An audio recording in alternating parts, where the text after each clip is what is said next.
us in this country who are willing to lay down our lives for this country. There are many people throughout this area, just people doing our daily work, working hard. And we all are willing to be servants to each other, to care for one another, to work for the common good. So I'm asking you, will you be a president that will be a servant to you? Will you be a president that will be a servant? Well, thank you for your question. Thank you for your activism. And I wrote my book in response to Hillary Clinton's book. She wrote it because it takes a village. I responded with a book called It Takes a Family. The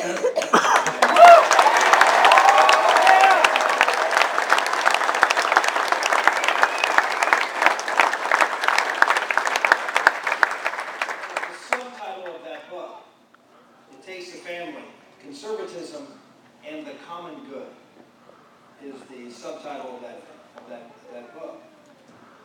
Because it is about service. It is about seeing the world differently than our popular culture and would encourage us to see it, which is just self-centered, me-driven, as opposed to serving others and getting true happiness from that service. I wear a bracelet here all the time. It was given to me by a man. I was at a conference with my wife Karen. We were speaking as a married couple at a conference in Wichita, Kansas. And we were talking about our marriage, talking about marriage as an institution.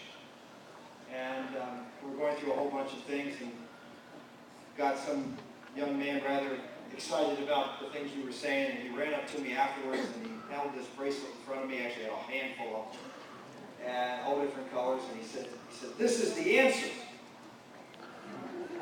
I love these people with this evangelical zeal that they have. So this is the answer. I said, "Well, what's the question?" He said, "Did you ever see the bracelet WWJD?" And I said, "Sure I have. What would Jesus do?" He said, "This is the answer." And it's FAMILY. I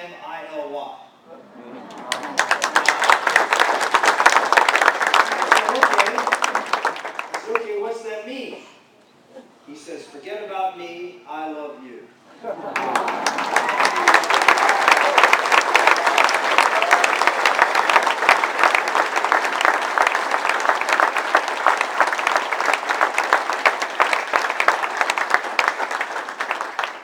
Sacrificial love.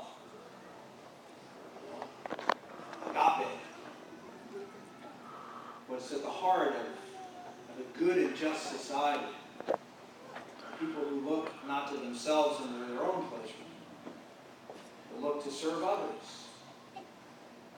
That's been a watchword and a hallmark of American civilization. One of the other great things that have made us the greatest country in the history of the world, that Judeo-Christian ethic. Hard work. Taking care of your fellow man, because that's what we are called to do. To love all. Love all. Be tolerant of all. I find it really remarkable that we are accused of intolerance because we have certain values and beliefs. Well, they have certain values and beliefs too.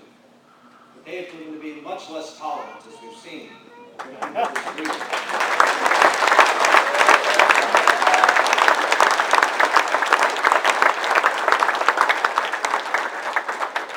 So that's a great question to end on, and so the answer is we're going to be talking about reducing government, cutting taxes, growing the economy, having a strong military.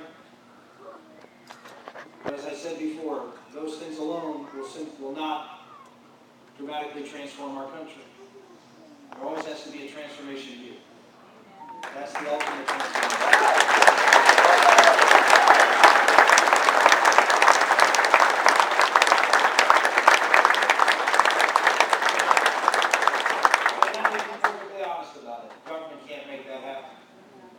No government policy is going to make that happen. There are things that we can do to get out of the way. There are things that we can do to facilitate it. The government is going to do that. I'm not going to go out and lay out an agenda of how we're going to transform people's hearts. But I will talk about it. One of the important things that the President of the United States can do is he can talk about things that the federal government shouldn't do, but talk about what a good society should do. And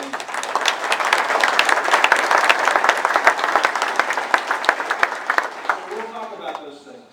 I know people get all upset, oh, he's talking about it. He must want government to do something. That's the natural reaction of the left, because anytime they talk about something, they have a government program to do it. But we here who believe in the values that created this country understand that that's not how it works best. But we can actually have a conversation on things without having a government program to fix something. Right?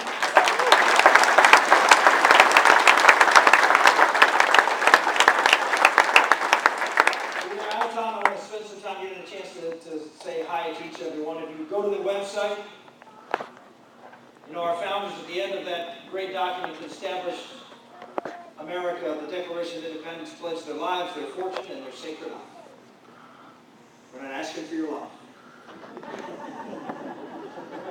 We're not asking for your fortune. Although if you want to make a contribution, a little bit of your fortune.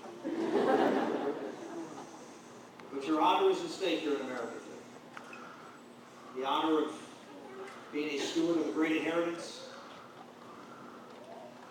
and having the responsibility to pass on something better than you were given. That is the honor that each and every one of us have to hold on to. So I ask you to put your honor on the line and do your duty, and we will make this the greatest country in the history of the world.